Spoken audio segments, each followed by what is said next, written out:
14번째 주일 예배 광고를 시작하겠습니다. 예배를 섬겨주신 모든 성도님들께 감사를 드립니다. 다음 주 예배 후에 오이코스 말씀 나눔 모임이 있습니다. 복음 베이직 양육과정이 10월부터 시작됩니다. 신청 및 문의는 김은만 목사님에게 해주시기 바랍니다. 교우 소식입니다. 취업, 어학, 입시, 각종 시험과 새로운 시작을 준비하는 교우들이 하나님이 주시는 지혜와 능력으로 좋은 결과들을 얻을 수 있도록 기도해주세요. 아프신 성도님들과 성도님들의 가족들이 몸과 영혼이 강건하도록 기도해주세요. 성도님들의 직장과 사업자 위에 하나님의 은혜와 축복, 주님의 선하신 인도하심이 늘 함께 하시도록 기도해주세요. 이상으로 2025년 9월 14일 성령 강림절 후 14번째 주일 예배 광고를 마치겠습니다. 할렐루야. 오늘도 은혜의 자리 주일 예배 나오신 모든 성도님들을 주님의 이름으로 환영합니다. 저 옆 사람하고 다들 표정이 너무 굳어 계신데 옆 사람하고 한번 인사해 보겠습니다. 은혜 많이 받으세요. 은혜 많이 받으세요. 많이 받으세요. 네, 그러면 우리의 있는 모습 그대로 사랑하시는 주님의 이름을 찬양하며 나아가시겠습니다.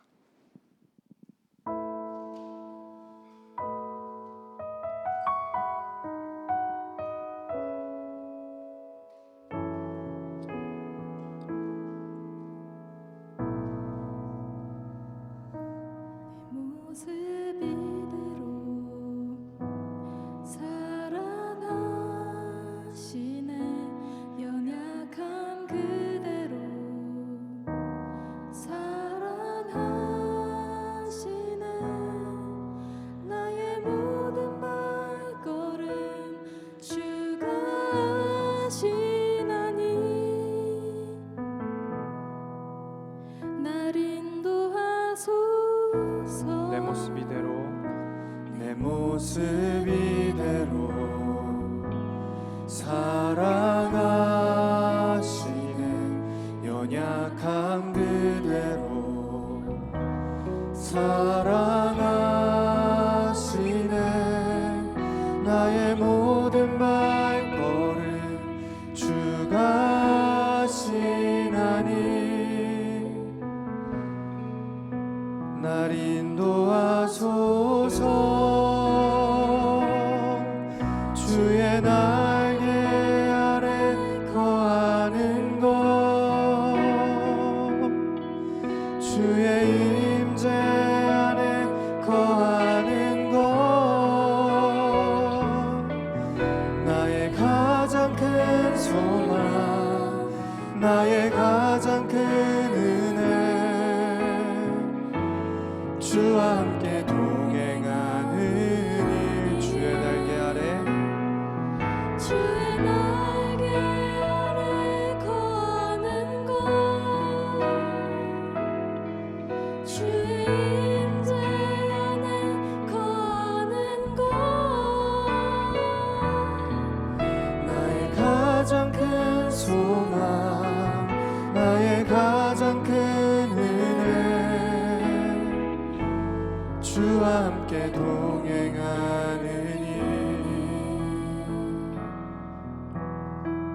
처음부터 찬양하시겠습니다. 내 모습 이대로 사랑하시네. 연약함 그대로 사랑하시네. 나의 모든 발걸음 주가 하시나니 날 인도하소서. 내 모습 이대로 사랑하시네. 연약함 그대로 사랑하시네. 나의 모든 발걸음 주가 하시나니 날 인도하소서. 주의 날개 아래 거하는 것, 주의 임재 안에 거하는 것,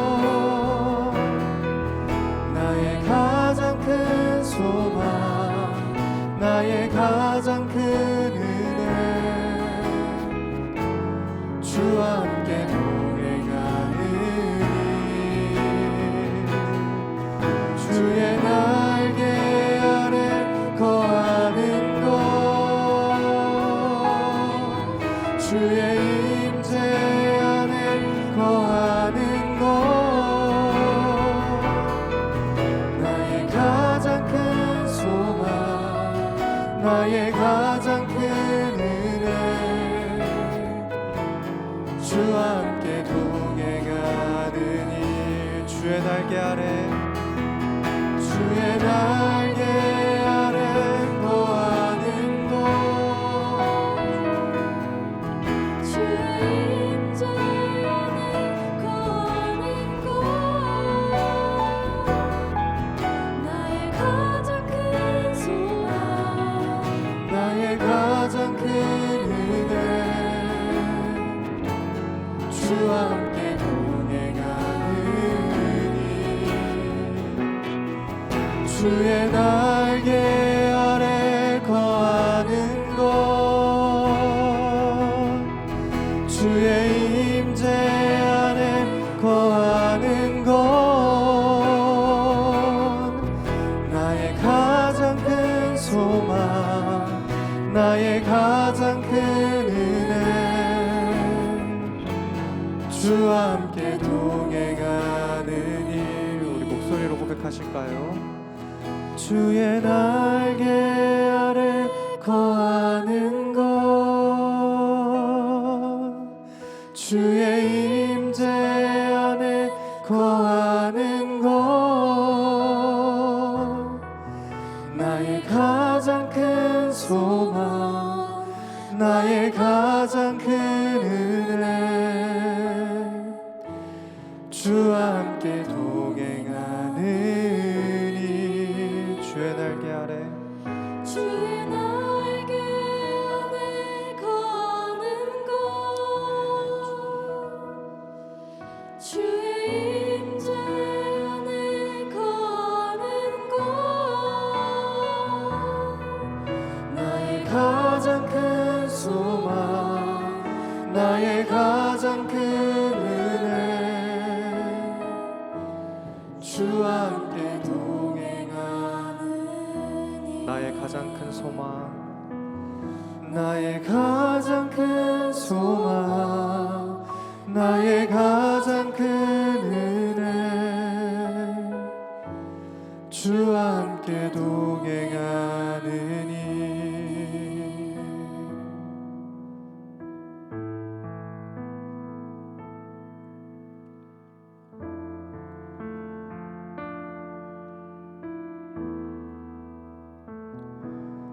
내가 주를 경외함으로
주를 경외함으로 내가 주를 경외함으로 주님 앞에 홀로 섭니다. 찬양 받으신 귀합당한 거룩하신 주. 내가 주를 경외함으로 내가 주를 경외함으로 주님 앞에 홀로 섭니다. 찬양 받으신 기합당한 거룩하신 주님. 우리 다시 찬양하시겠습니다. 내가 주를 경외함으로 주님 앞에 홀로 섭니다. 찬양 받으신 기합당한 거룩하신 주님. 내가 주를 경외함으로 주님 앞에 홀로 섭니다. 찬양 받으신 기합당한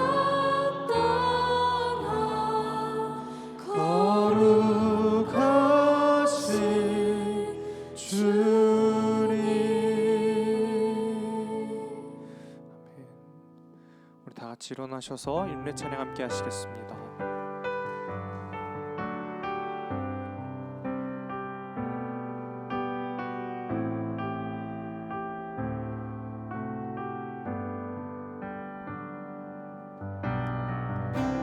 창조의 아버지 그 섭리 보이사 택하신 세대 일으키어 이 땅을 고치소서. 주의 크신 능력 만물이 사모하니 성령의 기름 부어주사 이 시간 임하소서. 주 영광 여기 임하사 열방 향해 그 빛 비추소서. 주의 얼굴 구할 때 주의 향기 머무소서. 주의 나라가 주님의 뜻이 이 땅 가운데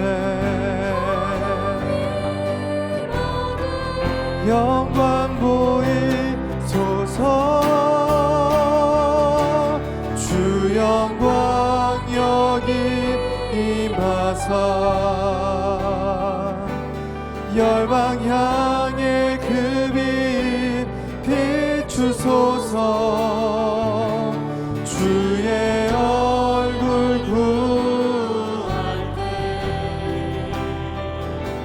주의 향기 머무소서.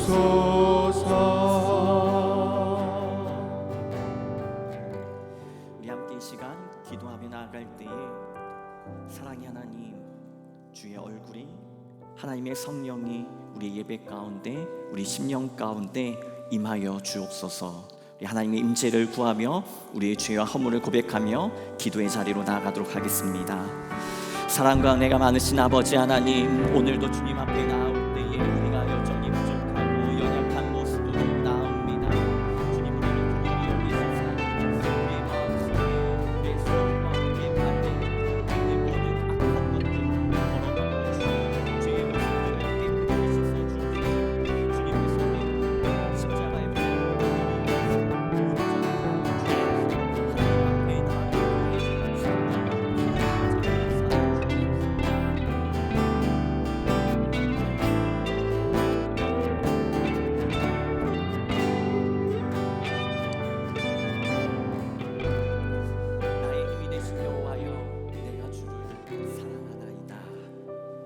사랑의 하나님, 오늘 우리가 이 자리에 하나님을 사랑함으로, 하나님을 경외함으로 이 자리에 나왔습니다.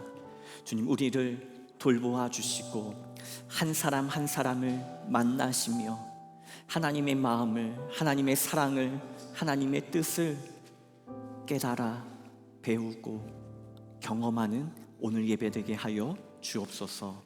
그래서 주님을 사랑함으로 드리는 이 예배 가운데 또한 하나님께서 우리를 사랑하신 그 은혜를 깊이 알게 하여 주옵소서. 그렇게 인도하실 하나님 기대합니다.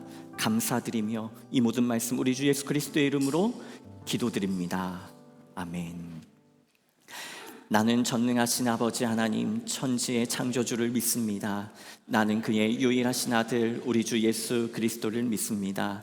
그는 성령으로 잉태되어 동정녀 마리아에게서 나시고 본디오 빌라도에게 고난을 받아 십자가에 못 박혀 죽으시고 장사된 지 4일 만에 죽은 자 가운데서 다시 살아나셨으며 하늘에 오르시어 전능하신 아버지 하나님 우편에 앉아 계시다가 거기로부터 살아있는 자와 죽은 자를 심판하러 오십니다. 나는 성령을 믿으며 거룩한 공교회와 성도의 교제와 죄를 용서받는 것과 몸의 부활과 영생을 믿습니다. 아멘.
사랑하는 우주 앞에 모두 드리네.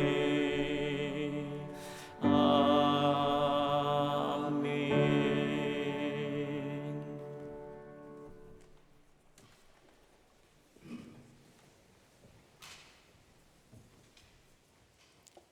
사랑과 은혜가 충만하신 하나님 아버지, 오늘도 저희를 예배의 자리로 불러주셔서 감사합니다. 예수 그리스도의 은혜로 죄인된 저희를 의롭다 하시고 주 안에서 평안을 누리게 하심을 찬양합니다. 그 은혜로 지난 한 주간도 우리의 삶과 가정을 지켜주셔서 감사합니다. 하지만 저희가 믿음이 부족하여 주의 뜻을 온전히 따르지 못했음을 고백하오니 저희를 용서하시어 좌절하지 않게 하시고 주님의 사랑 안에서 담대히 다시 서게 하옵소서. 주님, 도르트문트 성결교회를 축복하여 주옵소서. 담임 목사님을 성령으로 충만케 하시어 선포되는 말씀으로 하나님의 영광이 드러나고 성도들의 삶이 변화되게 하옵소서. 모든 성도가 말씀과 기도로 믿음이 강해져 세상 속에서 빛과 소금 되게 하옵소서.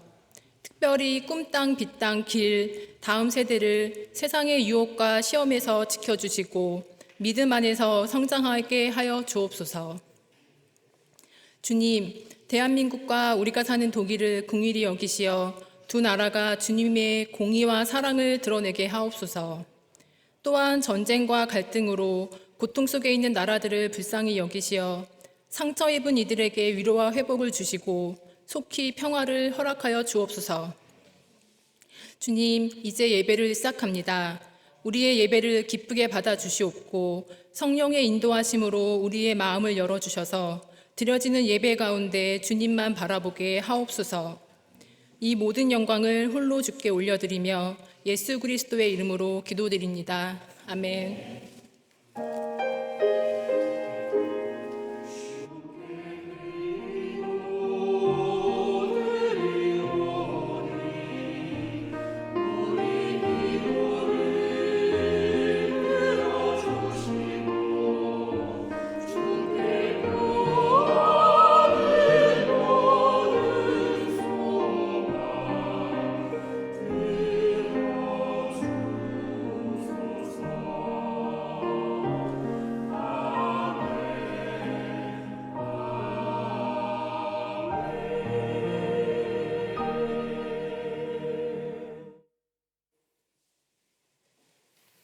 오늘 우리에게 주시는 하나님의 말씀은 시편 128편 1절에서 6절 말씀입니다. 여호와를 경외하며 그의 길을 걷는 자마다 복이 있도다. 내가 내 손이 수고한 대로 먹을 것이라. 내가 복되고 형통하리로다. 내 집 안방에 있는 내 아내는 결실한 포도나무 같으며 내 식탁에 둘러앉은 자식들은 어린 감람나무 같으리로다. 여호와를 경외하는 자는 이같이 복을 얻으리도다. 여호와께서 시온에서 내가 복을 주실지어다. 너는 평생의 예루살렘의 번영을 보며 내 자식의 자식을 볼지어다. 이스라엘에게 평강이 있을지로다. 이는 살아계신 하나님의 말씀입니다.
귀한 찬양이 하나님 앞에 영광이 되고 듣는 우리 모두에게 은혜가 되었습니다. 함께 기도하겠습니다.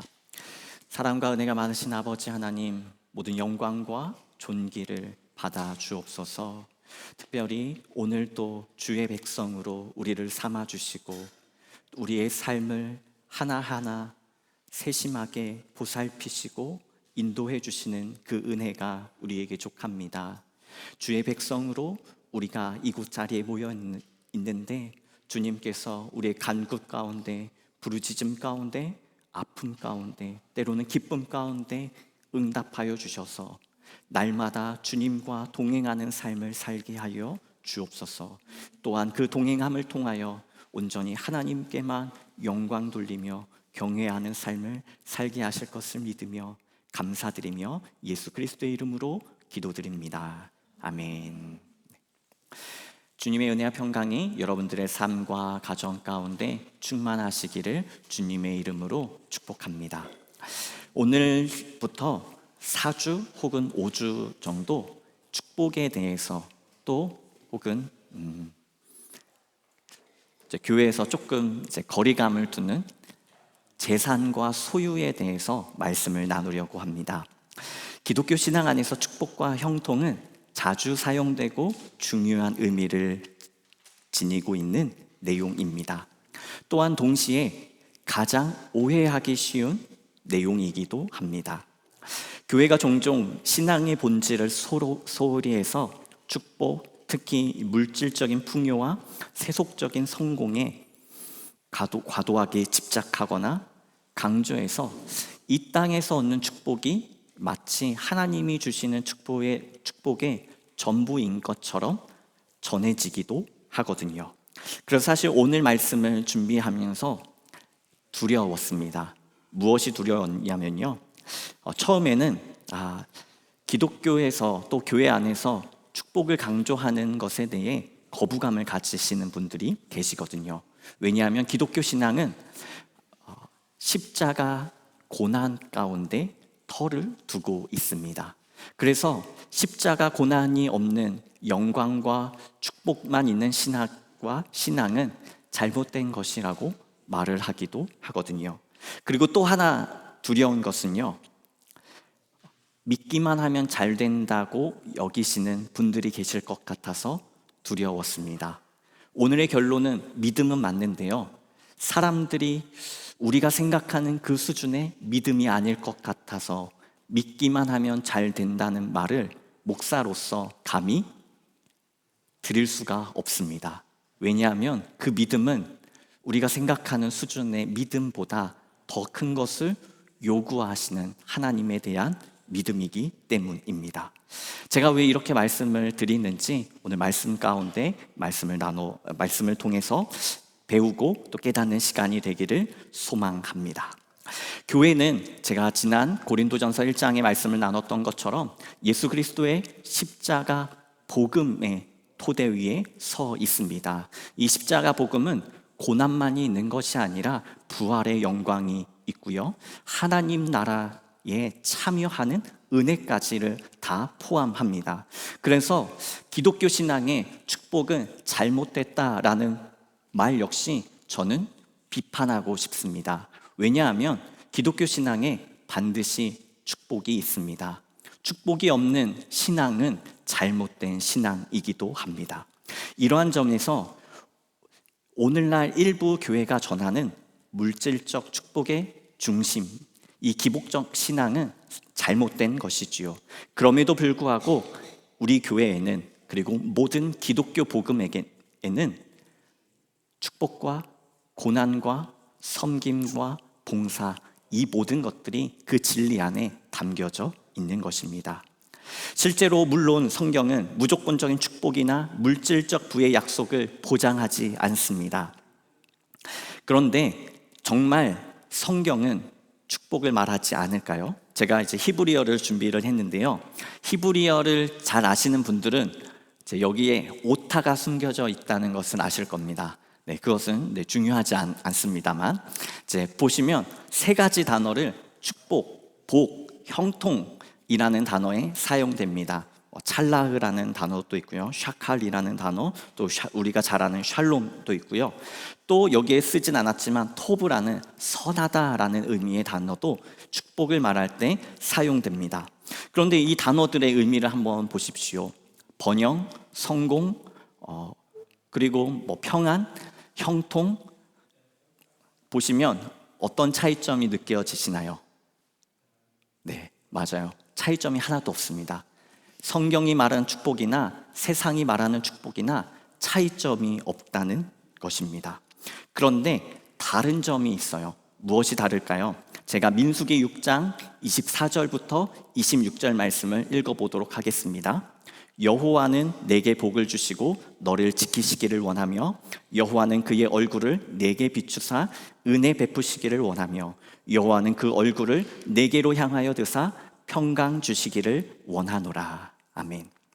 이 내용을 요약하면 하나님께서 자기 백성에게 복을 주시고 지키시고 그 얼굴을 비추며 은혜를 베푸시기를 원하고 그들을 향하여 평강 주시기를 원한다고 기록합니다. 그런데 아무에게나 주신다는 평강이 아니고 아무에게나 주시는 복이 아닙니다. 자기 백성에게 주시는 복입니다. 이것이 출애굽기 3장에도 잘 기록되어 있습니다.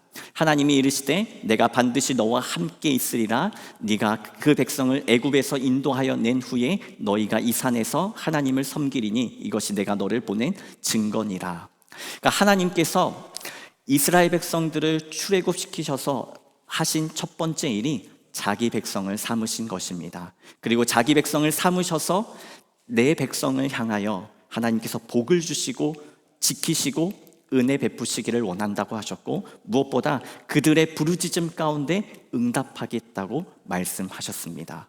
그러니까 이 말씀 가운데는 하나님만 믿으면 모두에게 복을 준다가 아니라 하나님과 사람 사이에 언약 관계가 체결됐을 때 하나님께서 그 사람을 하나님의 백성으로 삼아 주시는 것이고 그 하나님의 백성에게 하나님의 복을, 우리가 원하는 은혜를, 그 평강을 주신다고 말씀하시는 것입니다.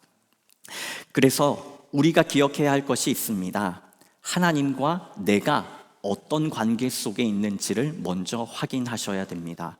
여러분들은 진짜 하나님의 백성이십니까? 오늘 하나님의 백성에 대해서 시편 128편은 이렇게 설명합니다. 여호와를 경외하며 그의 길을 걷는 자마다 복이 있도다. 여호와를 경외하는 자, 그 사람이 바로 하나님의 백성입니다. 경외하다라는 말에 의미가 있습니다. 지극정성이라는 말과 존경이라는 단어가 합쳐져 있는 거예요. 그래서 경외는 두려움과 떨림과 설레임이 합쳐져 있는 단어인데요. 이 말을 어떻게 잘 설명할 수 있을지를 제가 한번 고민을 해봤어요. 어떻게 고민해봤냐면 이 도르트문트의 큰 도시는 아니잖아요. 여기에 만약에 유재석이 오면 어떻게 될까요? 분명히 만약에 누가 유재석이 왔다는 것을 라이브를 켜고 방송을 한다. 그러면 적지 않은 사람들이 그 자리에 따라갈 겁니다. 그 사람과 손을 잡기 위해서 혹은 사진이라도 한 장 찍기 위해 말 한마디라도 건네기 위해. 그런데 만약 그 수많은 사람들 중에 연예인 한 명이 한 사람에게 손을 내밀어 그 손을 잡았다면 어떤 일이 벌어질까요? 마치 신을 만난 것처럼 기쁨으로 분명히 이렇게 쓸 겁니다. 내가 오늘 윤우님을 만났다. 그 사람의 감정과 그 사람의 삶은 어땠을까요? 그게 바로 경외라는 거예요. 경외가 단순히 굉장히 거룩하고 또 영적인 것뿐만 아니라 내가 간절히 원하고 만나고 싶고 그 만나기 위해 내 모든 노력과 수고를 다하는 것, 그것이 바로 하나님께서 말씀하시는 경외입니다. 그래서 경외는 거룩함과 또한 동시에 매우 현실적인 것이 합쳐져 있는 것이죠. 우리가 예배를 드릴 때도 하나님을 경외한다고 말을 할 때 하나님을 경외해서 멀리하는 것이 아니라 하나님을 경외하기 때문에 더 가까이 예배의 자리로 나오고 하나님의 이름을 부르고 하나님을 찬양하는 것입니다. 그래서 우리의 신앙은 매우 영적인 동시에 실질적인 것이어야 합니다. 그래야지만 하나님을 올바로 경외하고 하나님을 섬길 수 있기 때문입니다. 이 경외하는 자들에게 하나님께서 약속하신 것이 있습니다. 바로 복을 주시는 것이죠. 1절과 4절을 보면 여호와를 경외하며 그의 길을 걷는 자마다 복이 있도다. 여호와를 경외하는 자는 이같이 복을 얻으리로다. 1절과 4절이 2절과 3절을 감싸는 구조로 되어 있습니다. 그러니까 결론은 여호와를 경외하는 자에게 복을 주시는데 그 복의 내용이 2절과 3절의 내용입니다. 2절은 내 손이 수고한 대로 먹을 것이라 네가 복되고 형통하리로다. 3절도 보면요, 내 집 안방에 있는 내 아내는 결실한 포도나무 같으며 내 식탁에 둘러앉은 자식들은 어린 감람나무 같으리로다. 아멘. 이 본문을 통해 우리가 2절을 먼저 잘 살펴보아야 합니다. 하나님께서 믿기만 하면 복을 주신다고 말하지 않고요, 내 손이 수고한 대로 복을 주신다고 말씀합니다. 세번역 성경을 보면 내 손이 일한 만큼 얻게 되고 이것이 복이다 라고 기록하고 있습니다. 그러니까 우리는 믿기만 하면 복을 주시는데 우리가 생각하는 그 복은 뭘까요? 내가 노력하지 않아도 얻는 복, 마치 무임승차로 얻는 복까지도 복이라고 생각합니다. 그러나 오늘 시편 128편에는 수고한 만큼, 노력한 만큼 얻는 것, 이것이 진짜 복이라고 말씀하고 있습니다. 그 이유가 있습니다. 첫 번째 이유는요, 우리가 잘 아는 대로 사람이 수고하지 않고 얻는 것은 진짜 복이 아니기 때문입니다. 우리가 로또로 부자가 된 사람 혹은 큰 노력을 하지 않고 부자가 된 사람들이 있어요. 그 사람들이 갖는 특징이 있습니다. 그 가치를 귀하게 여기지 않는다는 사실입니다. 복을 받았음에도 불구하고 그 복을 복으로 여기지 않고 마치 누구에게나 있는 것처럼 당연한 것으로 여겨서 그러한 복을 가지지 못한 사람을 업신여기거나 무시하는 경우를 많이 보게 됩니다. 이것이 결코 축복이라고 말할 수 없지요. 도박, 과도한 이자를 받는 것, 속여서 다른 사람들의 빼앗는 것, 이렇게 부자가 된들 얼마나 기쁨이 있겠습니까? 그래서 성경은 수고하고 노력한 만큼 얻는 것이 복이라고 말합니다. 또 두 번째 이유를 살펴보면요, 농사를 비유로 설명하기가 좋을 것 같습니다. 성경이 기록한 시대에는 농사와 목축이 가장 핵심적인 경제 활동이었습니다. 이 사람들은 매일 그리고 해마다 똑같은 수고를 합니다. 그들이 얻는 결과는 해마다 똑같을까요? 그렇지 않을까요? 네, 당연히 그렇지 않지요. 이게 꼭 농사만 그런 것이 아닙니다. 우리의 공부, 사업, 직장 모든 것들이 다 이와 같습니다. 매일매일 달마다 해마다 똑같은 수고를 함에도 불구하고 우리가 얻는 결과는 그때마다 다릅니다. 그러면 진짜 축복은 무엇일까요? 우리가 수고한 대로 얻는 것, 이것이 진짜 축복인 거지요. 그래서 시편 127편의 1절 말씀은 이렇게 기록합니다. 여호와께서 집을 세우지 아니하시면 세우는 자의 수고가 헛되며 여호와께서 성을 지키지 아니하시면 파수꾼의 깨어 있음이 헛되도다. 하나님께서 하나님을 경외하는 자에게, 하나님의 백성들에게 주시는 축복과 형통은 수고와 노력대로 열매 맺게 하시는 것입니다. 물론 지금은 열매가 없어서 내가 노력이 부족한가? 내가 더 열심히 하지 않았나? 내가 게을렀나? 라고 자책하거나 비난까지 하실 필요는 없습니다. 여러분들이 열심히 수고하고 계시다면 결과를 맺게 되는 때가 올 것입니다. 왜냐하면 성경은 심을 때가 있고 거둘 때가 있다고 말씀하고 있기 때문입니다. 지금 여러분들 가운데 울면서 눈물로 노력하고 씨앗을 심는 분들이 계실 것입니다. 그리고 내 생각보다 좋은 결과를 바로바로 얻지 못해서 아파하시는 분들도 계실 겁니다. 그렇지만 그 때가, 그 울음이 끝이 아니라는 것도 기억하셨으면 좋겠습니다. 하나님께서는 수고할 때가 있고 거둘 때가 있다고 말씀하시는데, 반드시 여러분들의 삶에 거둘 때가 있음을 기억하면서 여러분들의 주어지는 삶에 계속해서 성실하게 최선을 다하시기를 주님의 이름으로 축복합니다. 네. 그래서 내 손으로 일한 만큼 내가 먹으니 이것이 복이요 은혜이다. 내 집 안방에 있는 내 아내는 열매를 많이 맺는 포도나무와 같고 내 상에 둘러 앉은 내 아이들은 올리브 나무의 묘목과도 같도다. 그래서 하나님께서 주시는, 우리에게 주시는 축복은 물질의 풍요로움뿐만 아니라 관계의 풍요로움도 있습니다. 이 축복을 성경의 인물들을 통해 다시 한번 설명해 보려고 합니다. 축복의 대명사라고 불리는 성경의 인물들이 있습니다. 바로 아브라함, 이삭, 야곱, 그리고 요셉입니다. 우리가 아브라함을 부를 때 뭐라고 부를까요?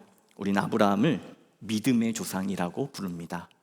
그가 아무리 많은 축복을 경험해 받았고 또 정말로 그 축복이 아브라함으로만 끝나지 않고 이삭과 야곱과 그의 후손, 그의 가문에 흘러갔음에도 불구하고 우리는 아브라함을 축복의 조상이 아닌 믿음의 조상이라고 부르지요.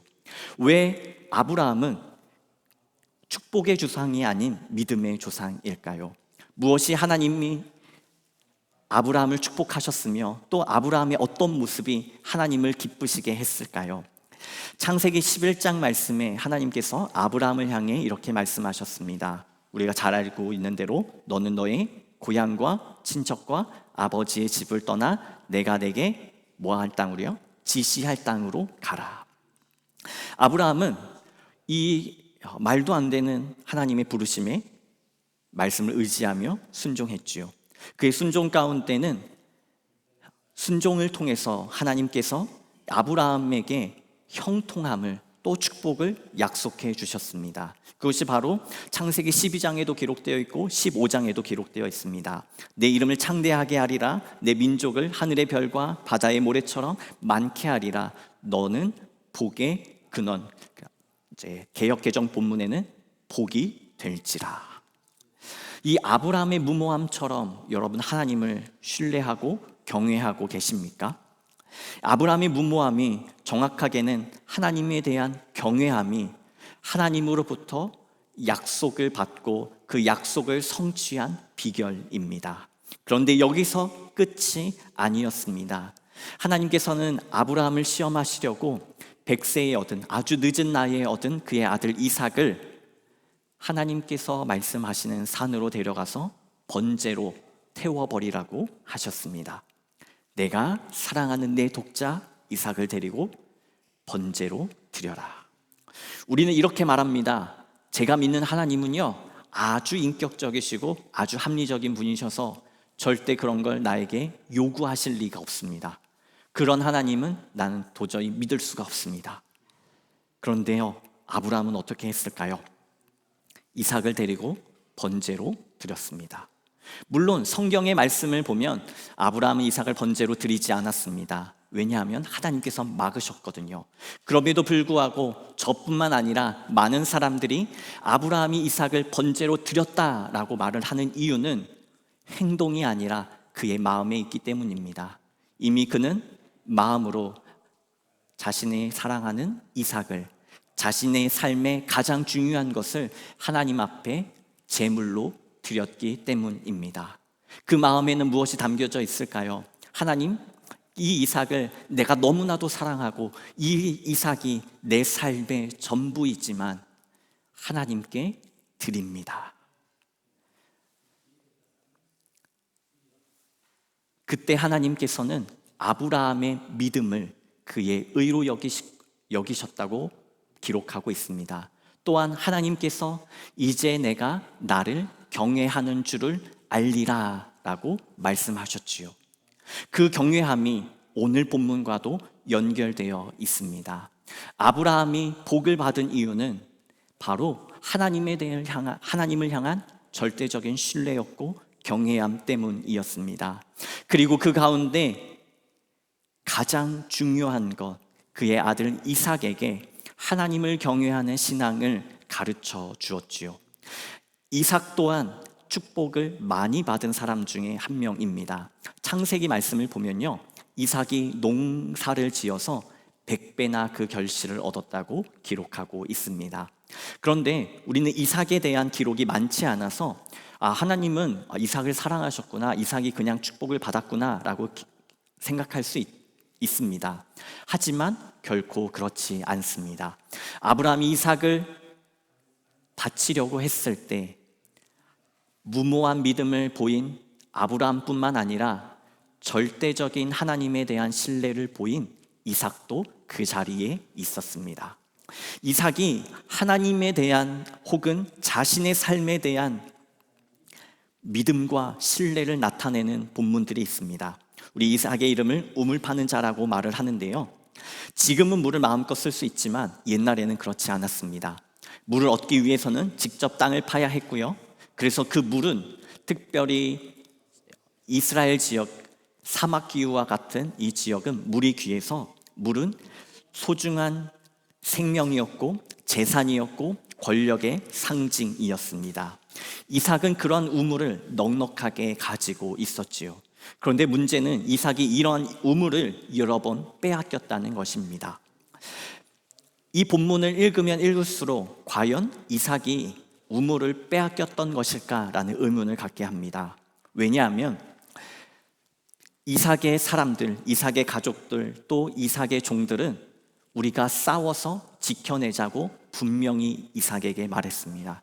그런데 이삭은 어떻게 결정했냐면요, 그냥 주라고, 우리가 떠나자라고 말을 합니다.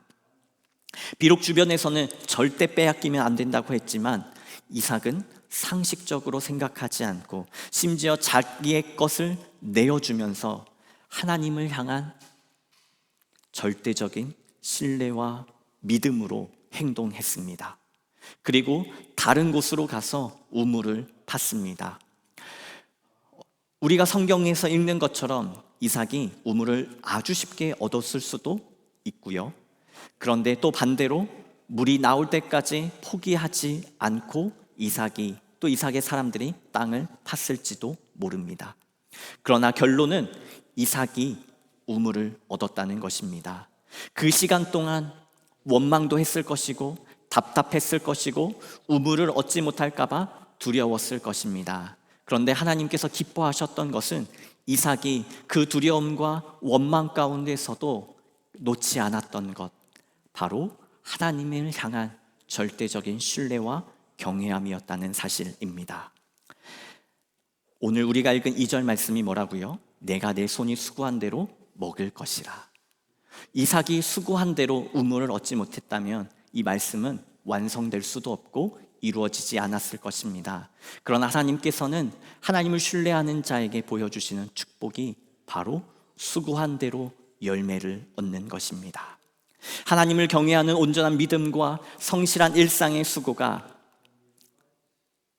하나님이 주시는 복을 얻게 되는 것이지요. 그래서 성경이 말하는 축복은 단순히 부자가 되는 것이 아닙니다. 내 옆에 있는 사람보다, 다른 사람들보다 더 많이 가져서 원하는 것을 하고 1등석을 타고 좋은 집을 갖고 이런 것이 아닙니다. 아브라함, 이삭, 야곱 그 사람들의 삶을 보면요, 단순히 부자가 된 것이 아닙니다. 하나님과의 동행 속에서 그릇이, 믿음의 분량이 커졌던 것입니다. 하나님을 향한 신뢰과 믿음이 커졌고요, 다른 사람을 향한 관대함이 커졌고요, 그리고 그 넓은 그릇 가운데 하나님께서 주시는 축복도, 물질의 넉넉 풍성함도 경험한 것입니다. 이것을 우리는 이렇게 설명할 수 있습니다. 하나님의 축복은 지경이 넓어지는 것입니다.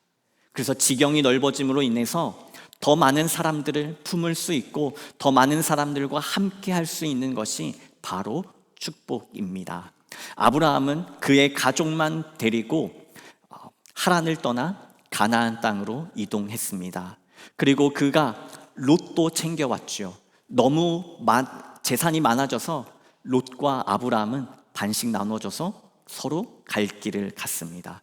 그때도 반씩 나눴음에도 불구하고 아브라함에게는 400명이나 되는 장정들이 자신의 밑에 군사로 있었다고 기록합니다.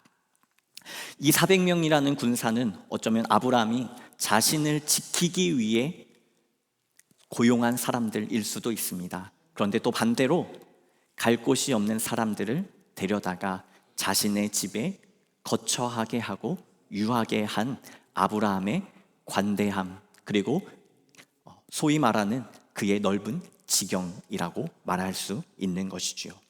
그래서 성경이 가르쳐주는 축복은 더 많이 갖는 결과가 아닙니다. 하나님의 백성으로 하나님을 경외하는 삶을 사는 과정으로 나타나는 것입니다. 때로는 무모해 보일지라도 절대적으로 하나님을 신뢰함으로 하나님의 인도하심을 의지하는 것, 그것이 바로 성경이 말하는 물질의 축복이며 이 땅에서 누리는 하나님이 주시는 복된 삶입니다.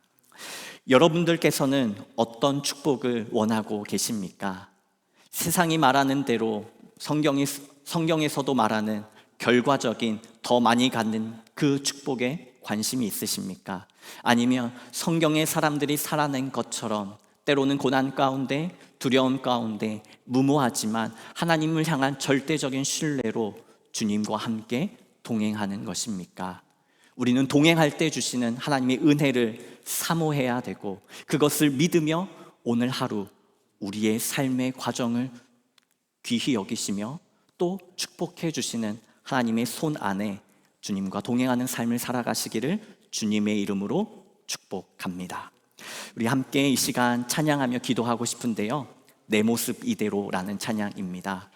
여러분들이 바쁘게 살아가시는 것 잘 알고 있습니다. 그런데 때로는 바쁜데 내 뜻대로 되지 않아서 답답할 때가 있죠.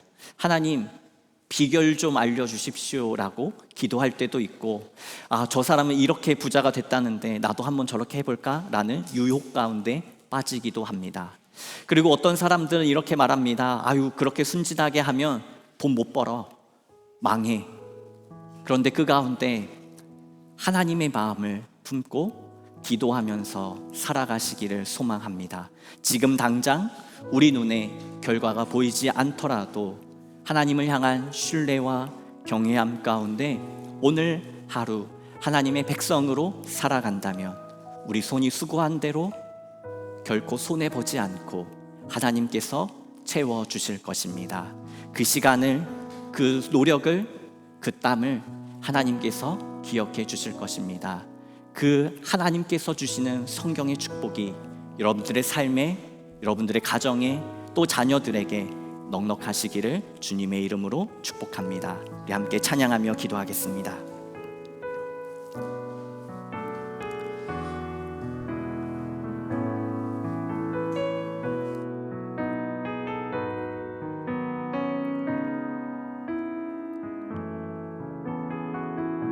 내 모습 이대로 사랑하시네. 내 모습 이대로 사랑하시네. 연약한 그대로 사랑하시네. 나의 모든 발걸음 주가 하시나니 날 인도하소서. 내 모습 이대로 사랑하시네. 연약한 그대로 사랑하시네. 나의 모든 발걸음 주가 하시나니 날 인도하소서. 주의 날개 아래 거하는 것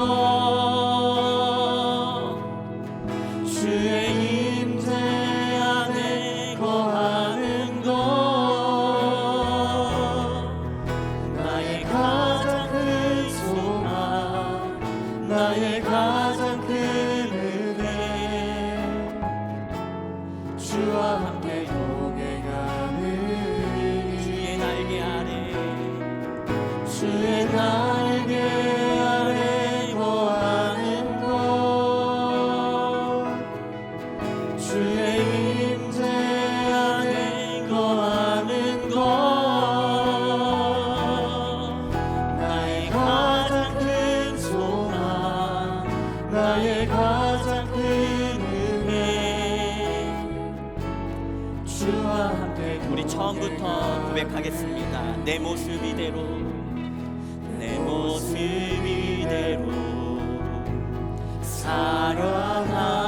사랑하시네 연약한 그대로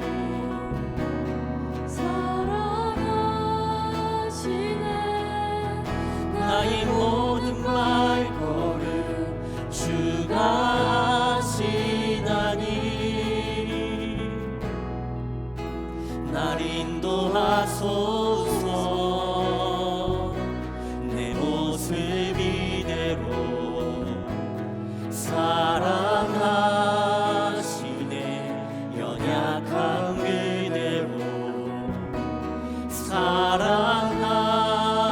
사랑하시네 나의 모든 발걸음 주가 하시나니 날 인도하소서 주의 날개 아래 거하는 것 주의 임재 안에 거하는 것 나의 가장 큰 소망 나의 가장 큰 은혜 주와 함께 동행하느니 주의 날개 아래 거하는 것 주의 임재 안에 거하는 것 나의 가장 큰 소망 나의 가장 큰 은혜 주와 함께 동행하느니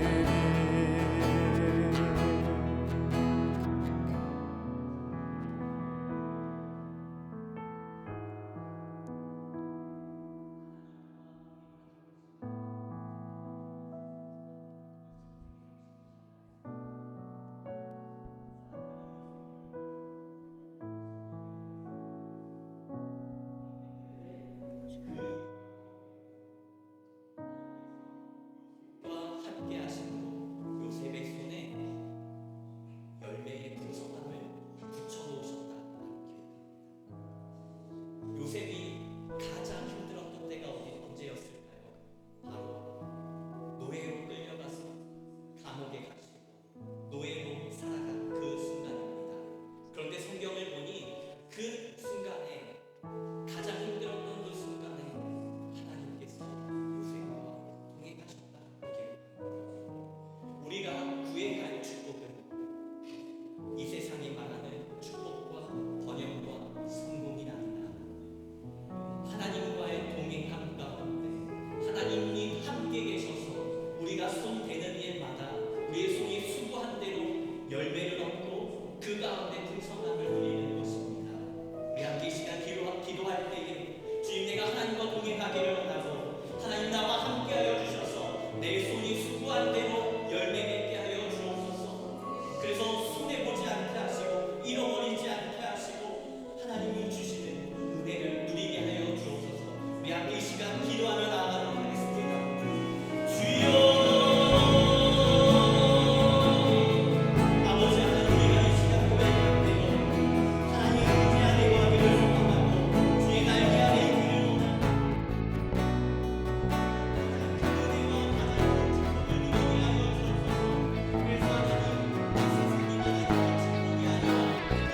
이 아니라 더 많이 다른 사람보다 더 많이 가져서 내 자랑을 내 부유를 자랑하고 누군가를 없인 여기는 축복이 아니라 주님과 함께함으로 더 많은 사람들을 품고 더 많은 사람들을 섬길 수 있고 이렇게 나의 주경을 넓히고 나의 믿음의 분량과 내 삶의 그릇을 넓히는 하나님의 축복이 되게 하여 주옵소서.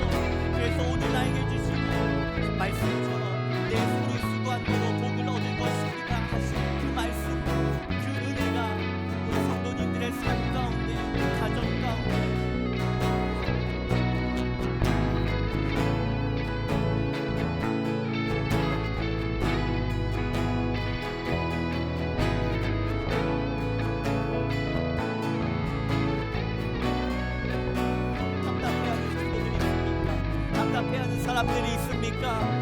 하나님 말씀 가운데 때로는 무모하지만 하나님 앞에 결단하며 끝까지 말씀을 지키고 주님께서 주시는 은혜를 따라 하나님을 예배하고 하나님을 섬기며 내게 주셔진 오늘 하루를 최선을 다하여 성실하게 보낼 때에 그 수고를 잊지 않으시는 기억하시는 하나님의 복음, 하나님의 은혜를 얻게 하여 주옵소서.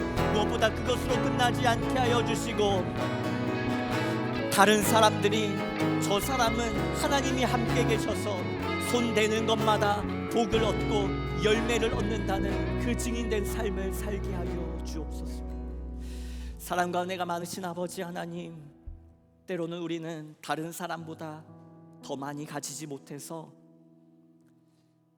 억울해하고 답답해하고 이 세상을 실패한 것처럼 느낄 때도 있습니다.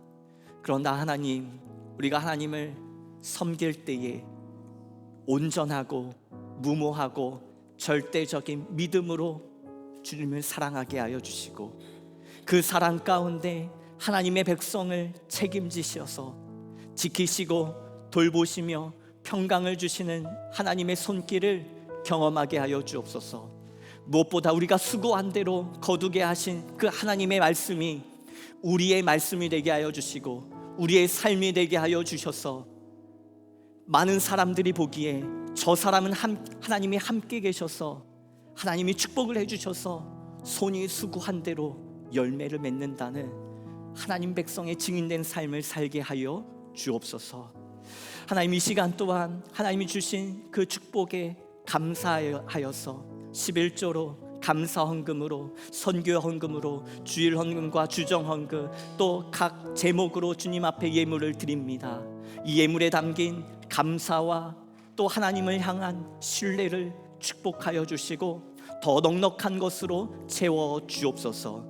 믿음과 형편이 더욱더 커지게 하여 주옵소서.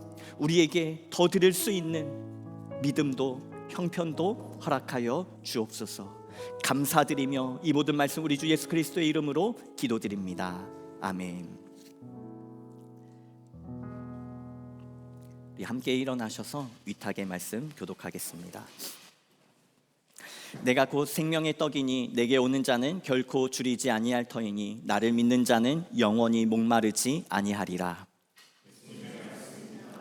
예수께서 친히 나무에 달려 그 몸으로 우리 죄를 담당하셨습니다. 그러므로 예수 그리스도의 사람들은 그의 죽으심과 부활, 승천과 다시 오심을 마음에 새기며 항상 복음으로 생명까지 나아가는 삶을 살아야 합니다.